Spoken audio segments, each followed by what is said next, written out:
Pada episode sebelumnya diceritakan tentang Yoh dan kawan-kawan yang telah sampai di desa Mesa Verde. Ketika akan melanjutkan perjalanannya, mereka dihadang oleh beberapa pengikut Hao.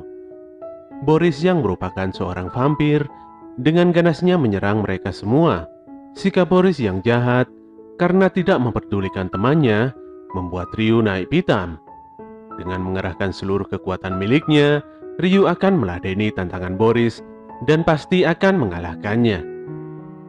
Sebelum memasuki isi cerita, seperti biasa, buat kalian yang baru saja datang, silahkan untuk subscribe channel ini dan jangan lupa untuk menyalakan notifikasinya supaya kalian tidak ketinggalan info terupdate dari kami. Oke teman-teman, langsung saja, inilah Shaman King episode 17.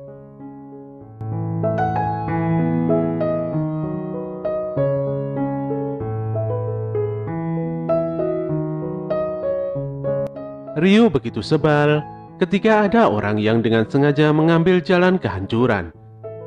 Apapun yang terjadi, dia tidak akan pernah menyerah, baik pada teman dan base place-nya. Sambil mengeluarkan teknik andalannya, dia akan mengalahkan Boris dengan seluruh kemampuannya. Kisah pun beralih pada Ryu yang berada di Izumo. Dengan berlagak, dia meminta bantuan kakek Yohmei untuk melatihnya menjadi seorang shaman.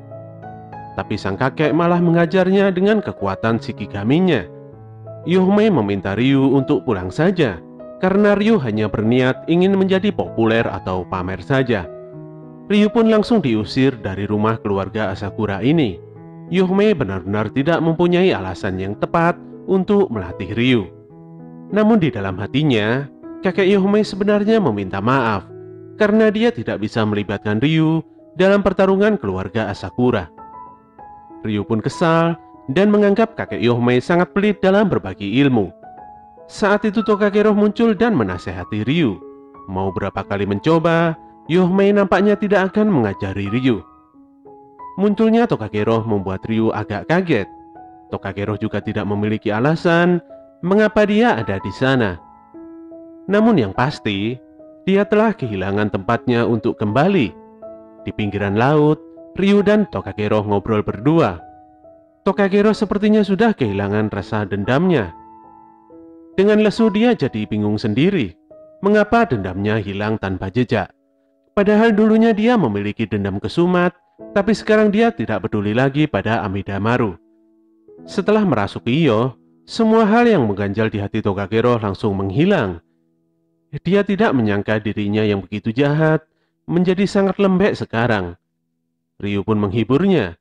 Ryu berpikir Tokagero yang sekarang telah berada di kondisi normalnya. Dia memuji Tokagero karena telah menjadi dirinya sendiri. Ryu meminta Tokagero untuk tidak menyerah pada keadaan. Dia juga akan menyiapkan tempat untuk Tokagero yang mana apabila dia menjadi shaman, maka Tokagero akan menjadi pendamping rohnya. Hal ini benar-benar membuat Tokagero tersentuh dan sangat terharu. 1 minggu pun telah berlalu. Dalam guyuran air hujan, Ryu masih dengan setia menunggu kakek Yohmei untuk bersedia mengajarinya.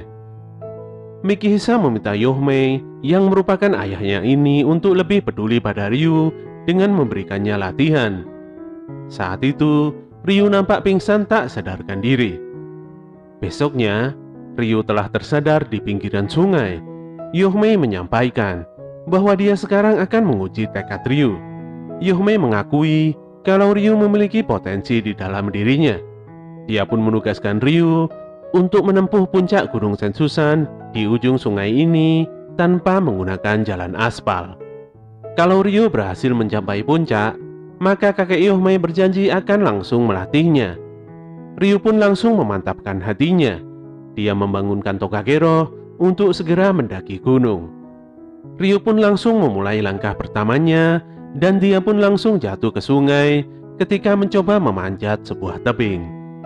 Malamnya, dia juga dikerjai oleh banyak hantu penghuni gunung tersebut. Mentalnya benar-benar diuji di sini. Namun dia memilih untuk tidak menyerah. Bersama dengan Tokagero, dia melakukan berbagai upaya untuk menyelesaikan tugas dari kakek Yohmei semaksimal mungkin. Akhirnya dia pun sampai di puncak Gunung Sensusan. tempat terlahirnya pedang Ameno Murakumo. Dulu Susanoo telah menumpas Yamata no Orochi yang merupakan dewa ular yang jahat. Meskipun hanya sebuah mitos, namun ekor dari Yamata no Orochi adalah pedang Ameno Murakumo ini. Dengan menggunakan pedang Ameno Murakumo, Ryu bersiap mengeluarkan teknik terbaiknya untuk mengalahkan Boris. Teknik serangan ini memunculkan 8 ekor ular besar yang mencapik-capik tubuh Boris hingga darah oversoul-nya tidak bisa beregenerasi. Boris pun langsung terhempas dan kalah di tangan Ryu. Namun karena mengeluarkan energi spiritual yang terlalu banyak, Ryu pun langsung tidak sadarkan diri. Saat itu Yoh mendatangi Boris dan ingin bertanya sesuatu mengenai Hao. Meskipun sudah dinasihati teman-temannya, tapi Hao bersikeras untuk menyelamatkan Boris. Namun ketika akan bertanya, Boris tiba-tiba ditusuk oleh pedang yang sangat besar. Semuanya nampak terkejut dengan serangan dadakan ini. Nampak sosok malaikat bernama Michael yang memiliki pedang penghakiman. Michael pun langsung membunuh Boris tanpa ragu. Saat itu muncullah beberapa orang yang menyebut dirinya X-Law yang mana diketuai oleh Marco. Mereka semua mengikuti gelaran Shaman Fight ini dengan tujuan untuk mengalahkan Hao yang merupakan sumber kejahatan sejati. Marco menyampaikan bahwa Yoh dan kelompoknya tidak perlu khawatir karena X-Law ada di pihaknya. Setidaknya X-Law akan melawan musuh yang berpihak pada Hao. Marco pun menawarkan bantuan dengan pergi bersama-sama supaya Yoh dan kawan-kawan lebih aman. Mereka semua akhirnya pergi bersama menuju desa suku Pats. Marco menyampaikan bahwa X-Law ada di seluruh dunia. Mereka memiliki alasan masing-masing, namun tujuan mereka sama, yaitu untuk memburu Hao. Yoh sebenarnya terlihat kesal. Dia tidak memutuskan bekerja sama dengan X-Law. Saat ini, dia berjalan bersama X-Law karena arah tujuan mereka sama. Lizard sangat mendukung X-Law karena mereka kuat. Selain itu, mereka juga menghukum teman-teman Hao. Ini merupakan keuntungan untuknya karena sebenarnya dia juga memiliki dendam pada Hao karena telah membunuh kedua orang tuanya. Saat itu muncul 2 orang pengikut Hao. Mereka mengejek X-Law seenak jidatnya.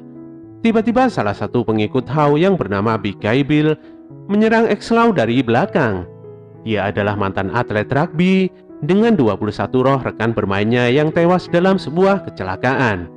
Saat itu X-Law mengeluarkan senjatanya yang dilengkapi dengan peluru suci dengan memunculkan Archangel Fire yang mana adalah 6 roh malaikat: Gabriel, Raphael, Uriel, Metatron, Sariel, dan Remiel. Serangan ini membuat Big Guy Bill langsung kalah begitu saja. Kekuatan mereka sungguh di luar nalar manusia. Ketika Marco akan mengeksekusi Big Guy Bill, Yoh serta-merta langsung menghentikannya. Walaupun X-Law memang benar, namun Yoh tidak menyukai cara kerja mereka. Yoh akan melawan dengan segenap kekuatannya untuk menghentikan niat membunuh X-Law. Teman-temannya menjadi kaget mendengarnya. Sikap naif Yoh membuat Marco sangat murka karena seakan-akan dialah yang bersikap paling benar di sini. Dengan mengeluarkan tembakan pistolnya, Marco mengerahkan Michael yang menyerang dengan pedang besarnya. Benturan antar pedang ini mengakibatkan Harusame menjadi patah. Yoh tetap melawan Marco, walaupun sebenarnya dia tahu dia tidak akan bisa menang.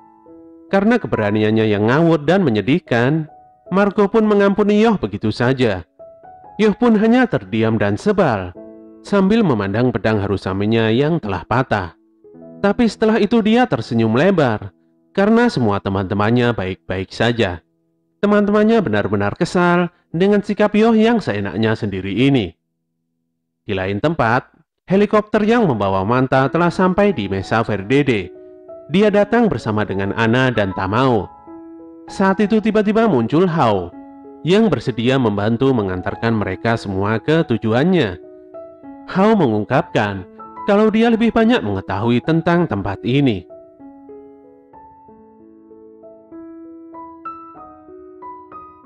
Oke teman-teman, itulah akhir dari cerita Shaman King episode 17. Semoga kalian semuanya suka dan tidak bosan untuk terus mengikuti ceritanya. Kritik dan saran kalian akan selalu kami tunggu demi kebaikan channel ini. Bantu kami untuk terus mengembangkan channel ini dengan klik tombol like, komen, dan subscribe. Apabila info dari channel ini bermanfaat, silahkan kalian bagikan kepada teman-teman kalian. Tetap semangat, dan sampai jumpa di konten kami selanjutnya.